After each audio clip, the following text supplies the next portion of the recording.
Dick? The Japanese are the people who we're really going out there to beat because they took third in Budapest last year and we took fourth to them. So we're going to go out there and try and switch that order around. It actually means we each move up this space, and I really feel that the Chinese are going to walk away with the meet. I'd be very surprised if they didn't.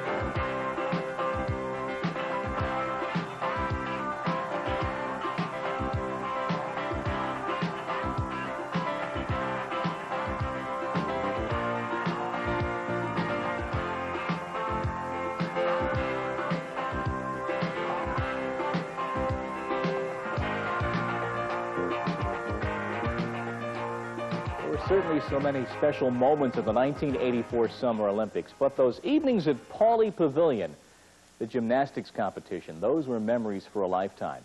On this look at America's Golden Heroes, we'll take a look at the men and the women of the 1984 team. We'll also take a look ahead to the future of the sport of gymnastics and a look back at the early trying days for the heroes of 1984. Mitch Gaylord really had it pegged at the top. With the Chinese and the Romanians in Los Angeles, all the American high hopes had to be tempered approaching the '84 Olympics. But once the games were over, everybody was agreed. The gymnastics and those special evenings, they were the singular highlights of the '84 games.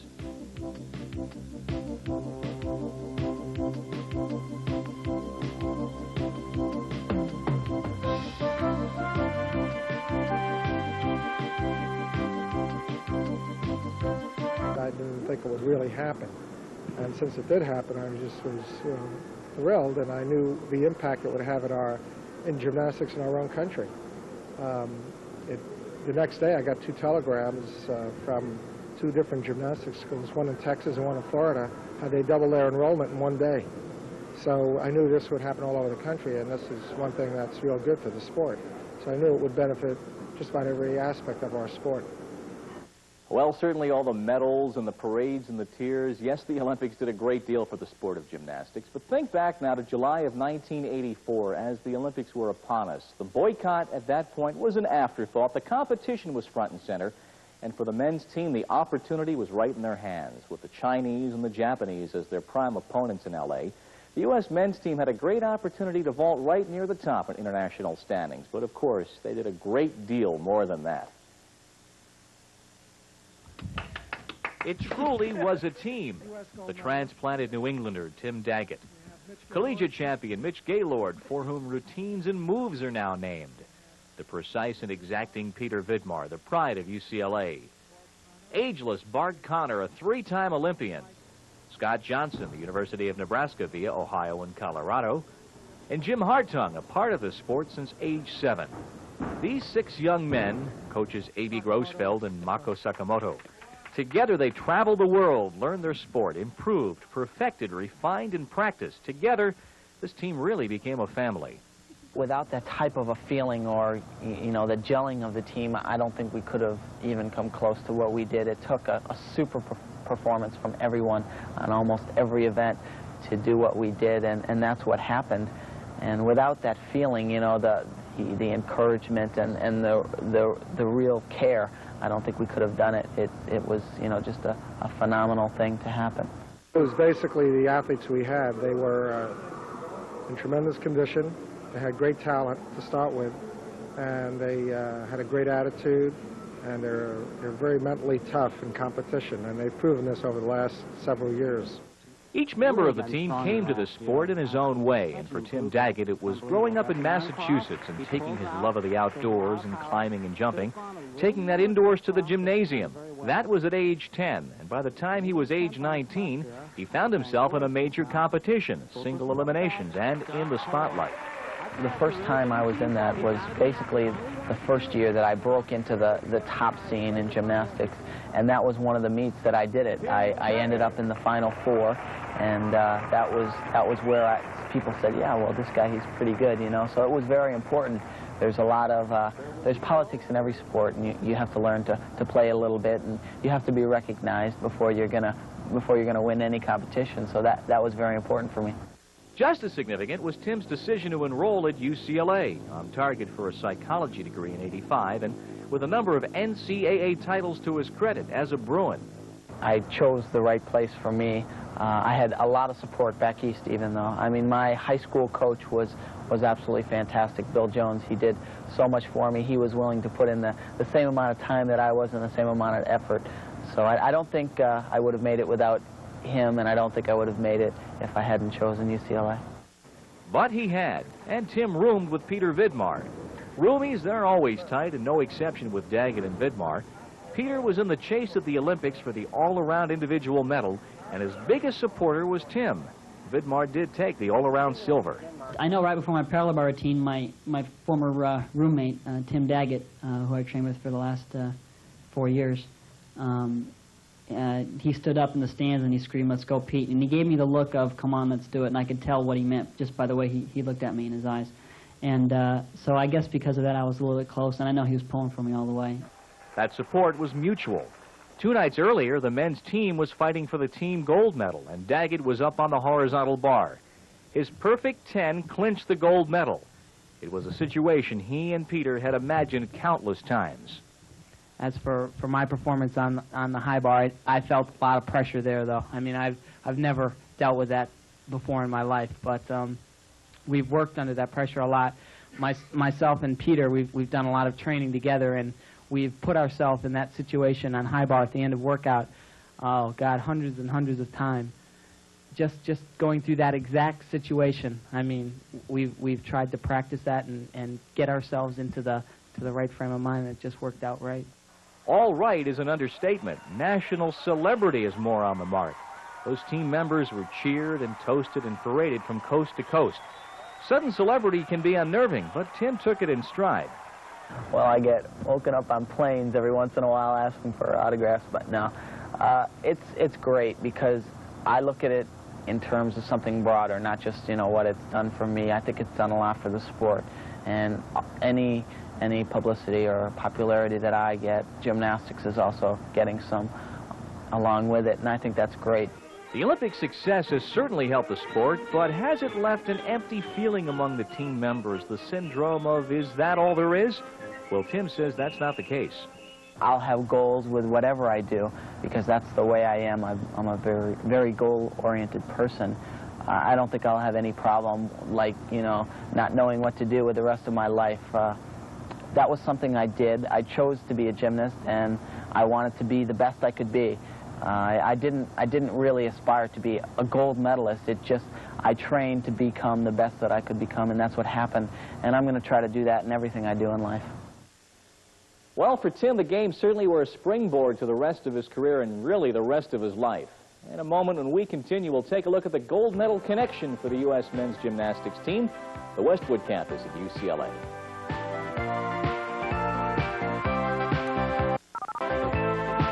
There's been a lot of competition between Mitch and myself, and it's been very healthy competition. It helps us to be better gymnasts, and it's great. We look forward to it. Sure, someone's going to have to end up on top, and unfortunately both of us can't do it at the same time unless we figure out how to tie. We have a great atmosphere in the UCLA gym. We have great coaches in there, and we have a great team. We have people who want to be Olympians and who want to be at the top of the sport. So we have a very high level of gymnastics in the gym, and I think that helps each of us reach our full potential. Looking back on it, it's almost too good to be true. Friends and roommates and teammates urging each other on. But really, that was the stuff of this men's gymnastics team. Mitch Gaylord won 3 individual Olympic medals, and Peter Vidmar won the individual gold on the pommel horse and the individual silver on the horizontal bar. Vidmar is now considered the USA's top gymnast, but it took a special dedication to weather the Olympic boycott of 1980. Then, as a 19-year-old, he qualified for the U.S. Olympic team after 2 years on the national squad. He was the 3rd-ranked gymnast for the American delegation to Moscow, but of course that team stayed home. So, Peter finished his studies at UCLA, completing his bachelor's in economics in 1983. He married, his wife Donna was a gymnast for his alma mater, and he matured as an athlete. The up-and-coming teenager of 1980 was a polished man when the Los Angeles Games arrived. Personally, I've been trying to adjust my life so that I can be done with school as soon as possible and just have time just to train and exclusively do gymnastics about, I'd say, 4 to 5 hours a day, 6 days a week.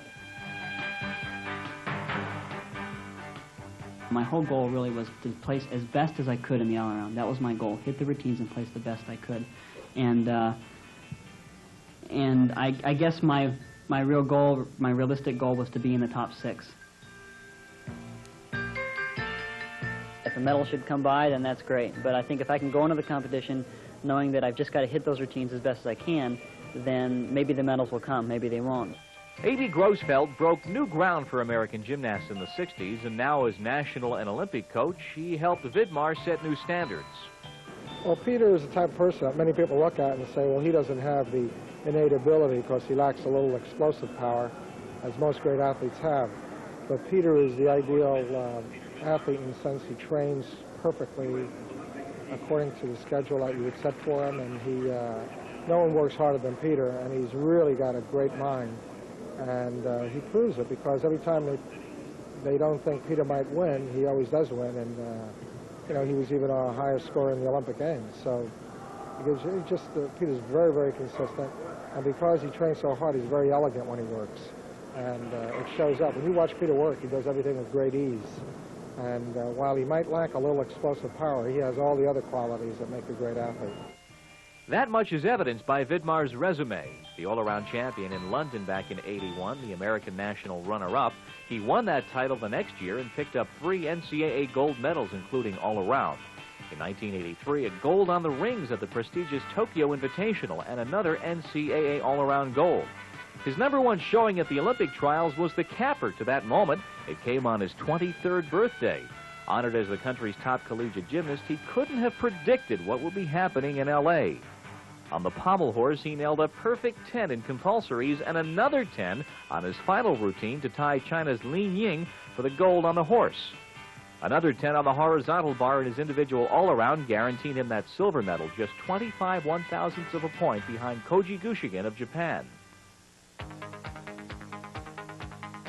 Mitch Gaylord's road to Olympic stardom reads much the same, a son of Southern California. UCLA, where he's finishing his history degree. And he's working out under his brother Chuck, a 9-time All-American gymnast. But Mitch approached the LA Games with a specific agenda. He wanted to come home with the hardware. I'm not going to be satisfied until I establish myself as a world-class gymnast, and that means medals, and it means any medal right now. And hopefully if I stay in this sport long enough, it'll mean gold medals and all-around medals, and hopefully it will happen now. But, you know, you can't count on it happening, but I don't think I'm going to retire until it does happen. You know, that's just the type of person I am. Mitch is the type of person that has probably more abilities and more area than all the other gymnasts. In other words, he's stronger. His skill level is very high in every single area.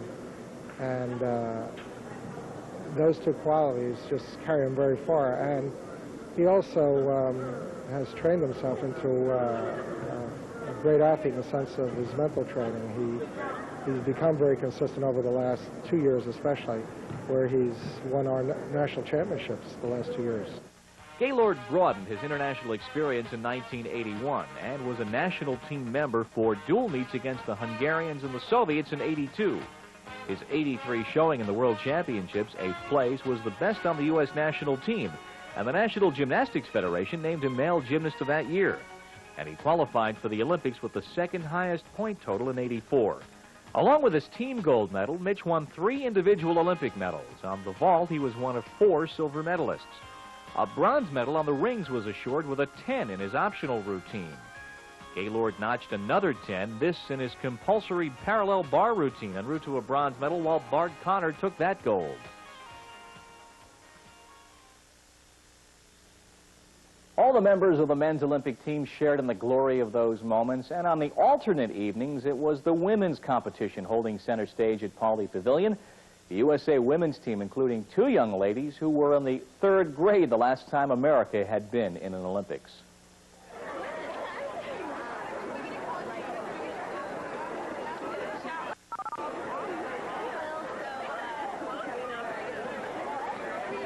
It was a great experience for me, and you know, with the whole crowd out there for United States. It was just a lot of fun, and I guess, you know, I was glad to be on the team. I feel the same way. I think, you know, it was a great experience being out there for the first time, and having us being the youngest members on the team is even more exciting, and thinking, you know, that we still have a few more years to go is a neat feeling, and I hope that these next few years will be just as good as this one. Certainly a nice thought for Pam and Michelle. Each brought home a silver medal from the team competition in the women's gymnastics. They were the junior members of the USA women's team. Michelle's 16th birthday, the day after Christmas, 1984, and Pamela's the first of that month. More now on these teenage Olympians. Here's Jim Gray. ¿Cómo estás, Michelle? ¿Estás contenta? Sí. Michelle Ducer is a sophomore at Pacifica High School in Garden Grove, California. She's an honor roll student who is studying Spanish so that she will be able to communicate with some other athletes in her international gymnastics competitions. Well, I like to learn another language because it benefits when you're around different countries. Along with Michelle at Pacifica High is another member of the silver medal winning women's Olympic gymnastics team, Pam Bialik. Both are 16 years old and are straight-A students who are celebrities, but neither think of themselves as anything out of the ordinary. I like to go out and do, you know, everything that normal kids like to do, and we have the weekends off and everything. They're just special young ladies all the way around, both as students and athletes, and we're very happy to contribute to their interest and well-being. After school, Pam and Michelle spend up to 5 hours in the gym. This is a routine that is repeated 5 days a week. Even with their silver medals and all the temptations to lead normal teenage lives, both Pam and Michelle are not resting on their laurels. They're back in the gym working very hard for the 1985 World Championships, and that's because they simply love the sport. I still enjoy the sport, and I don't think, you know, I should quit just because I did well in the Olympic Games and just think, well, you know, that's it, you know, I did well. Now I can just leave from that. You know, if I still enjoy it, why stop? We have another goal, and that's to, you know, do well at the World Championships. And so that's another, and also maybe, you know, if I decide I want a college scholarship, then I'll have to continue doing gymnastics. Their coach, Don Peters, thinks that the two have regained their motivation now that all of the Olympic hoopla has subsided. The reason that they're continuing is that they're both very young, and it's kind of a beginning of their career. They were in a position this time in this past Olympic Games, kind of a support personnel position for the other girls on the team, the older girls who were more the stars of the team, like Mary Lou Retton and Julianne McNamara and Cassie Johnson. But I think they want to be the stars someday, and they'll be continuing because they're just starting. At the Scats gym, just the presence of the two Olympic athletes serve as role models to younger admirers who aspire the same results. Pam and Michelle are inspiration to me, and I'm practicing to be in the Olympics like they were. Sometimes we have times where some of us older team members go over and help the little kids and talk to them and give them sort of like a pep talk. And I think it's really neat because, you know, we walk in, their eyes just light up like, wow, you know, I know who she is. I saw her on television. And it's neat to see that. Pam is from San Jose but lives with the Ducers so she can work out with Coach Peters and Michelle. This has led the two to be more than teammates. I miss my family a lot, you know, because we're really close and everything, but, you know, the Ducers are a nice family, and, you know, I will feel really comfortable living there and everything. She's been with us for about a year now, and we've really grown close together, and I think it's good that we live together, and, yeah, we are like sisters. It's fun. I kind of missed them while they were away in Olympic Village. It's really interesting living with the both of them. They're a lot different, but they get along so good. It's nice to have two sisters rather than one. It's like having another daughter. Pam is very easy to get along with. The girls can relate with one another. Pam is in 11th grade, Michelle's in 10th, and Sean is in 9th. So the three of them do get along very well. So it's not been a problem at all for us. I was out Christmas shopping today, and I really stymied as to what to get you girls. Do you have any idea what you want? A car. A car. A car. Oh, Sure. gee. Well, we can see what Santa can do about that. Yeah. Any particular model? I'll have a Porsche or a Corvette or Jaguar. Yeah. Jaguar? Color? At 16 years of age, both Pam and Michelle have seen and experienced more than many do in a lifetime. I'm 16. I'm very happy with my life. I mean, I couldn't ask for anything more. A happy family, you know, great gymnastics career, and I've seen a lot of places that kids my age would never see, and, you know, met a lot of people, and I'm just really happy. Happy and grateful, Pam and Michelle will continue to strive for excellence. For them, the reward is the fulfillment of being content, the satisfaction of participating in something they truly enjoy. I'm Jim Gray for ESPN in Garden Grove, California. The youthful exuberance of Pam and Michelle certainly was counterbalanced by the thoughtful experience that Kathy Johnson brought to the U.S. women's team. 25 years of age, that's hardly old age, perhaps in gymnastics, but Kathy was the senior member of that aggregation in L.A., and we'll visit with her right after this.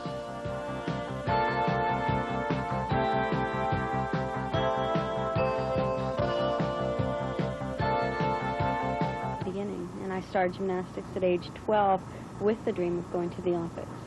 In fact, before I got involved in gymnastics, I always thought I would go to the Olympics doing track and field. So the Olympics has always been a part of my childhood dream. Really, in retrospect, there's so much of the fairy tale and so many of the stories coming out of the '84 Olympics. For Kathy Johnson, she had a crossroads in 1980. She had made the women's team that year, only to stay home because of the Olympic boycott. So at age 21, she decided to devote 4 more years of her life training for 1984. I have to be honest, it was difficult.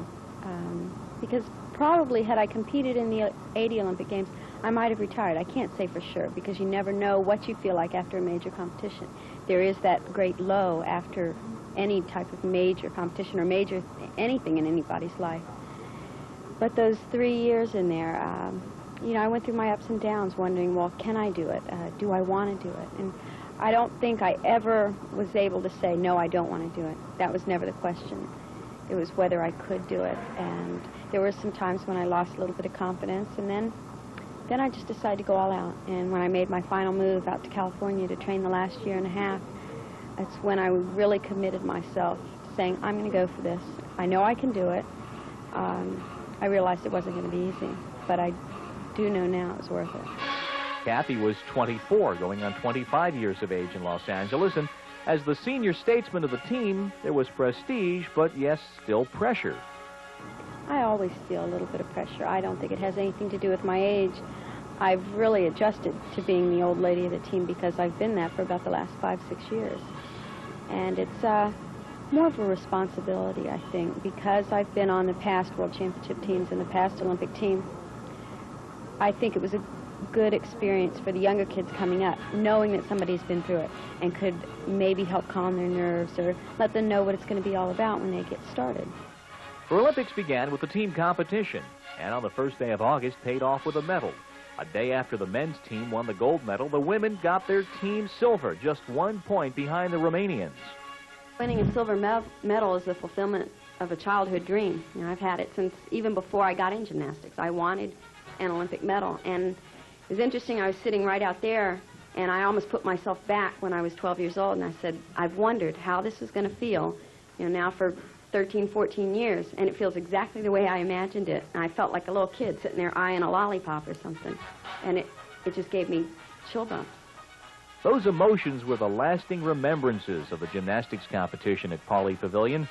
The images and memories of dozens of pressurized moments each evening, the flag-waving reaction. But Kathy is able to keep it in perspective. Nothing will ever compare in the same way to the Olympic Games, and the feelings that we had as a team competing, winning the silver medal, and then when I won the individual bronze medal on balance beam. I don't expect anything to compare in that respect, but I do expect more highs in my life. You know, finding the right person, settling down, and getting married, that should be a high in my life. Stepping into another career and really trying to achieve something in that respect will be another high, but nothing will compare. With that transcendent moment behind her, Kathy is now considering her future. She continues to train with the Southern California Acro team and Olympic coach Don Peters, and perhaps there might be some coaching in her future. I've coached for like the last 5 years, and I love coaching. I love working with kids, and I'm very interested in where gymnastics is going in the next few years, and I would like to be a part of that. Right now, I'm traveling so much and doing so many other things, it wouldn't even be right of me to get into coaching. It's a full-time job, and it's day-to-day, and it's as much of commitment as it is competing and training every day. I've really got to get in and be committed to do that. That will probably happen a little bit later on down the line. Kathy's Olympics capped her active career, but those Olympics also put another young lady on cereal boxes and TV commercials and on posters all over the USA. We're speaking about Mary Lou Retton. That's our next story, and we continue with our salute to America's golden hero.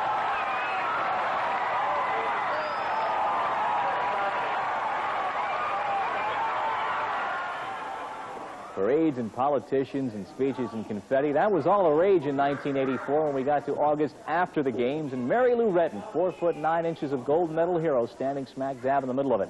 She had her team silver. She had an individual silver. She had 2 individual bronze medals. But the way that she won her individual gold medal, that made her a star. Wow. The moment might be the most supercharged of the Olympics. Mary Lou Retton, with her 2 perfect vaults, passed to Katarina Szabo to win the all-around gold medal. Seemingly, she thrived on the pressure. Mary Lou has 2 great qualities as a champion, and that's why she is the champion. First thing's a physical thing, and that is that she's the most powerful gymnast that I believe has ever competed in gymnastics. She's by far the most powerful individual that's ever been in this sport. That's a great physical attribute. Her other attribute, which is a phenomenal thing, is that she's just one hell of a competitor. And as the pressure gets greater, Mary Lou gets greater. Very, very seldom you got somebody who has the power and who has, you know, the mental power to go through and just disconsider anything and going like a bulldozer, you know, toward the only goal to make it, to finish strongly and, you know, toward the goal to win. That medal has changed her life. She is now a businesswoman and a very busy one. My home is Houston, and when I'm in Houston, I am working out, but when I have a lot of endorsements and a lot of responsibilities that I have to, you know, live up to right now. So I'm traveling around and taking the opportunities that I can get.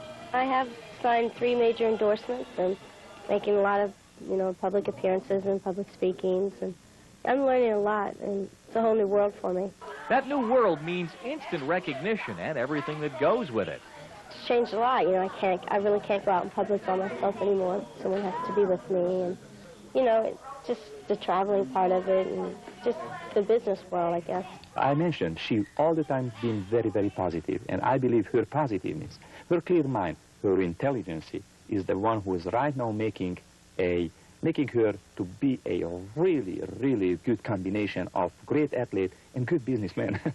So I believe she's going to do extremely well in this year, and she already done a great service for United States gymnastics and for so thousands and millions of young kids, you know, who would like to follow her idol and helping them to go toward the gymnasium, go on to healthy activities and follow her example.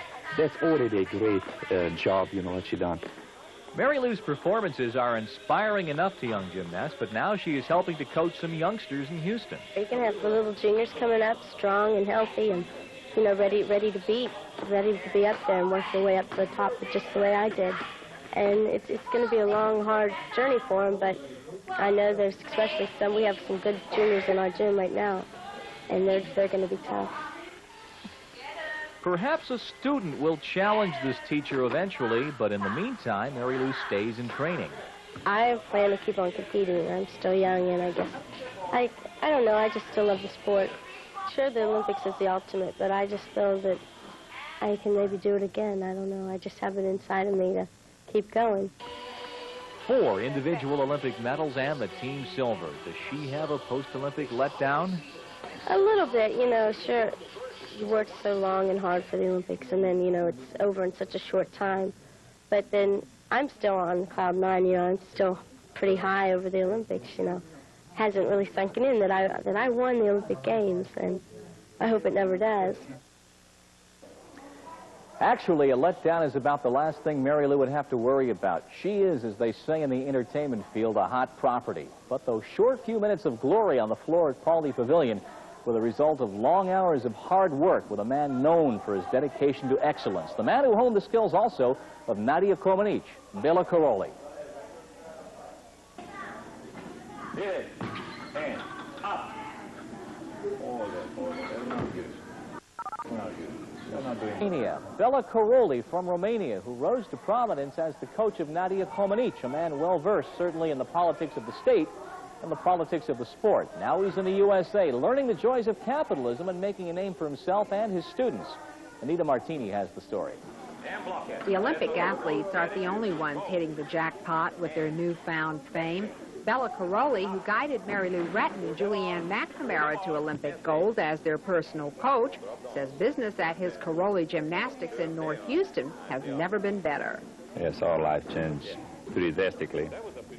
Basically, the business aspect changed a lot. You know, we have several hundred kids, over 1,300, which is gave me a lot of headache to handle them, to organize them, to handle them properly, and to line them up in order to progress, to push their progress as best as we can, and introduce them into the competitional system. Karolyi's prominence at the Olympics raised a few eyebrows, to say the least. There are those who say the amount of publicity he received, though he wasn't an official coach for the U.S. team, caused some hard feelings along the way. There can be problems with it. It can create a difficult situation in developing a sense of unity among a team. And that's why we've never done it in the past. And we may never do it again in the future. That's something, we have a committee that plans our program and how we do it and whatever. And the next 4 years is in discussion right now. Well, politics are everywhere, and in any kind of activities, you really don't have to be captured from the politics, because if you are taking care too much of the politics, you cannot take care of your kids. So probably that's happened over there. I took care of my kids, and the success was great, and they did excellently. Other coaches took care more of the politics, and they did pretty poorly, and they ended up with questionable results. But what about this man, Bela Karolyi? Is his method of teaching magic, or is it a myth? His critics say he's too tough and demanding, expecting perfection, not settling for less. Well, I believe there's only way to make something outstanding. If I would be too mild and just guide for somebody else, I don't know, indication or somebody else type or style, I believe I could never do something outstanding or something great in my profession. There's a lot of rumors around about him, but he's a very warm and gentle man. He's very strict in coaching, which you have to be. He's tough. He's not mean. He's really one of the nicest people I know. He's a really good coach. He wants perfection, and he wants everything to be as good as it can be. And in that way, he's tough. And we do a lot of repetitions just so that the routines will be solid and we'll be confident. He works very hard, and that's one of his great assets. And people, like I said, would say that they work hard, but they don't. Bela does. And he knows gymnastics well. He's very aggressive, and he'll do anything to get his athletes to win. I mean, anything. Obviously, you have no regrets about leaving your country and coming to this one with a dream, because you've achieved that dream. Do you feel that way? Well, professionally, 100%, I don't have any kind of regrets, because I just built it up in 3 years, exactly the same thing what I have built it in 20-something years back in Transylvania. But, everything, has the good side and bad side. Sometimes I regret, to don't be around my parents, don't be around my friends, around those people who were very, very close to me. But it's just a part of the deal, and I'm enough busy to don't spend too much time thinking about that. I came to make it, not just to spend my time. But right now, when everything became true, and this good building is up, this excellent facility is up, when we are handling 1,300 kids, that's really, I consider, as a nice performance and an excellent professional achievement. We are happy, both of us, myself and my wife, we are working long days, 16, 17 hours a day, but we are doing with great pleasure and with enthusiasm, because we have satisfaction, permanent and consistent satisfaction all year long. I don't take that at all professionally, because I had great professional satisfactions. I have had sensational satisfaction during the Olympic Games, building up a new Olympic champion, building up another Olympic champion on an even parallel bus, Julia McNamara, beside Mary Lou, who was really brilliant, and I believe, you know, she really made a history of gymnastics in this country. And beside them, I have everyday satisfaction watching the little ones, how they're coming closer and closer to the highest level, and they're already going to be competing internationally in this year. Somewhere out there are Bella stars of the future, and there are plenty of them, because the success of the USA at the LA Olympics has created a national groundswell of interest in gymnastics. And that's our next topic, and we continue saluting our golden heroes. How do you like your coach? Huh?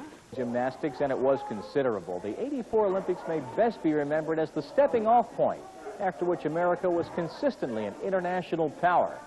All the TV ratings and all the interest translates into grassroots support. We've got that story now from Greg Wyatt. For those of us who had a chance to experience the gymnastics miracle of Los Angeles, one question comes to mind. Can it happen again? And what is the future of gymnastics in America? Well, the future is tremendous, thanks to the 1984 Olympics.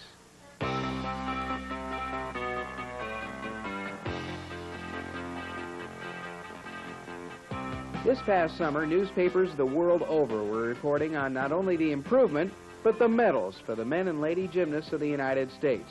Peter Vidmar and Mary Lou Retton and the rest of their teammates were worth their weight in gold.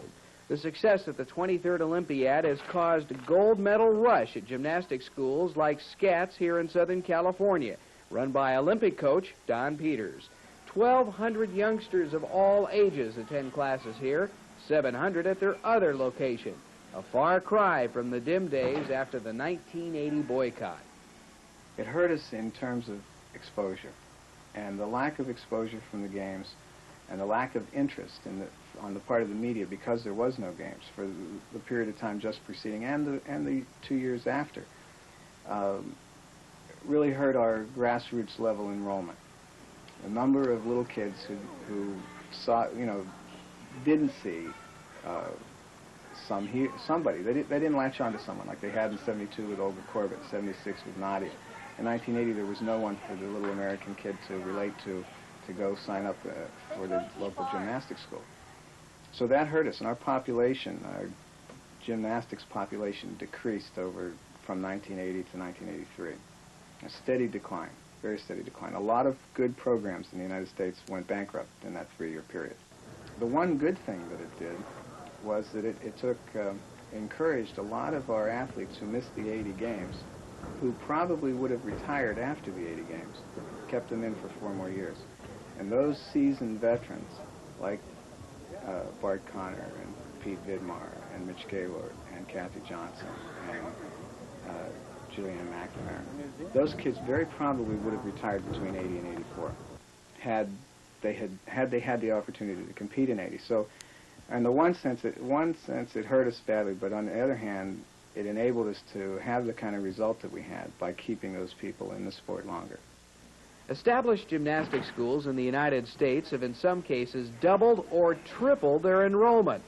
550 youngsters attended Bella Caroli's gym before the Olympics. Now 1,300 girls call gold medalist Mary Lou Retton their Houston teammate. In the Los Angeles area, interest is at its highest level ever.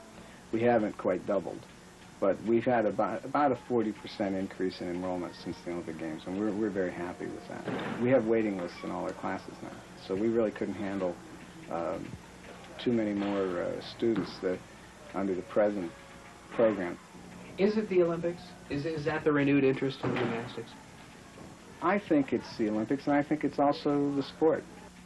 Gymnastics I think it's a fantastic sport. Of course, I'm a bit prejudiced on that regard, but I think it's one of the finest sports in the world today. And given the exposure, show the American people what the sport's all about, they'll love it. They'll fall in love with it.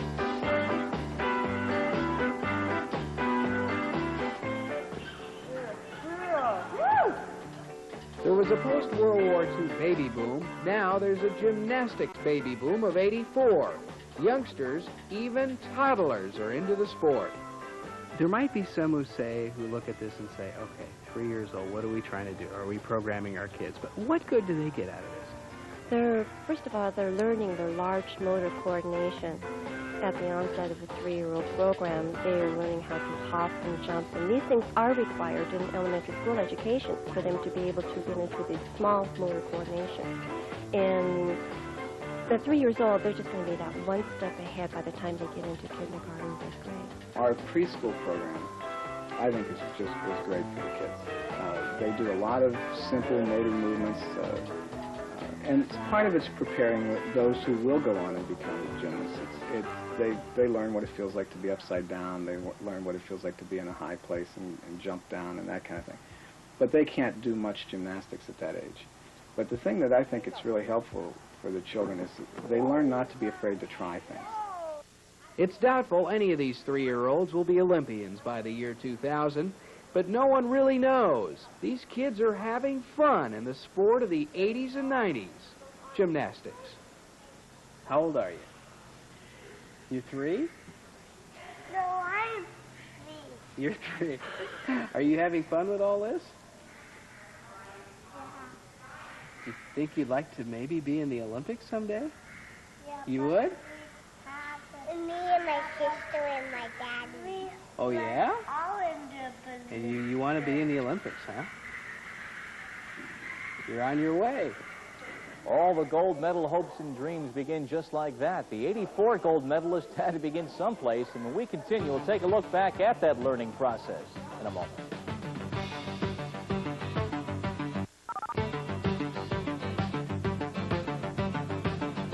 The flawless routines, the perfect scores, those are moments remembered by everybody in the sporting world. But what often goes unappreciated, the hours and years of work, the preparation, the maturing, the perfecting of this athletic ballet. In short, the Olympians had to start somewhere.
We hope you've enjoyed this visit with America's Olympic Golden Heroes. Certainly, as individuals and as teams, they provided us moments of compelling drama and pride through the '84 Olympics. And now the challenge for the future, again, as individuals and as teams, to take the success of '84 and use it as a blueprint for the future. I'm Bob Lee. Thanks very much for being with us.